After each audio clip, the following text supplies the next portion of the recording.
இன்றைக்கி நம்ம அனிஜோஸ் கிச்சனில் என்ன வீடியோ பார்க்க போகிறோம் அப்படின்னா பழம் இருக்குது இல்லையா, அதில் ஒரு ஸ்வீட் தான் செய்ய போகிறோம்.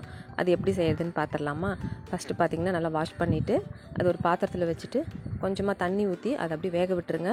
அது அப்போ தான் பார்த்திங்கன்னா நல்லா இந்த மாதிரி சாஃப்டாகும். அழுத்துனிங்கனாவே நல்லா அப்படியே இறங்கிக்கும். அதுக்கப்புறமா நம்ம என்ன பண்ணணும், அதை ஃபில்ட்ரு பண்ணிவிட்டு ஒரு பாத்திரத்தில் ஒரு தட்டில் எடுத்து அப்படியே வச்சுருங்க. அது அப்படியே பார்த்திங்கன்னா தண்ணியெல்லாம் வடிஞ்சிட்டு கொஞ்சம் ஆறிடணும். ஏன்னா நம்ம அதை ஓப்பன் பண்ணி அதை சாரெல்லாம் எடுக்கணும் இல்லையா, அது நல்லா ஆறுனதுக்கப்புறம் தான் நம்மளால் எடுக்க முடியும்.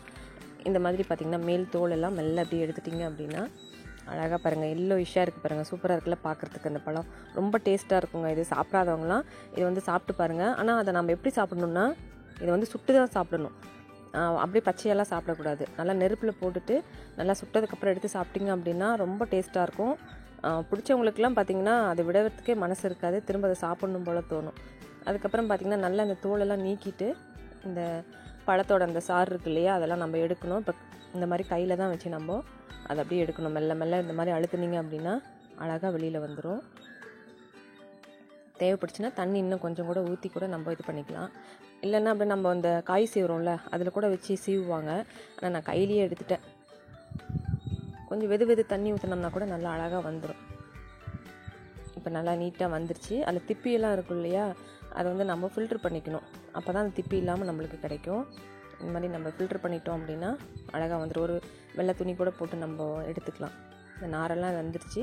இப்போ அழகாக ஃபில்ட்ரு பண்ணி நான் தனியாக எடுத்து வச்சுட்டேன். இப்போ ஒரு பாத்திரத்தில் மாற்றி வச்சுக்கோங்க அது ஃபில்ட்ரு பண்ணுற தனியாக. அதுக்கப்புறம் வானலில் அதை ஊற்றிட்டு நல்லா காய்ச்சிங்க. இது பார்த்திங்கன்னா நான் வேறு ட்ரை பண்ணலாம் அப்படின்னு நினச்சேன். ஆனால் நான் நினச்சது வரல. ஆனால் இது கேண்டி மாதிரி வந்துருச்சு. அதுக்கப்புறம் நல்லா காய்ச்சிட்டு நாட்டு சர்க்கரை போட்டிருக்கேன்.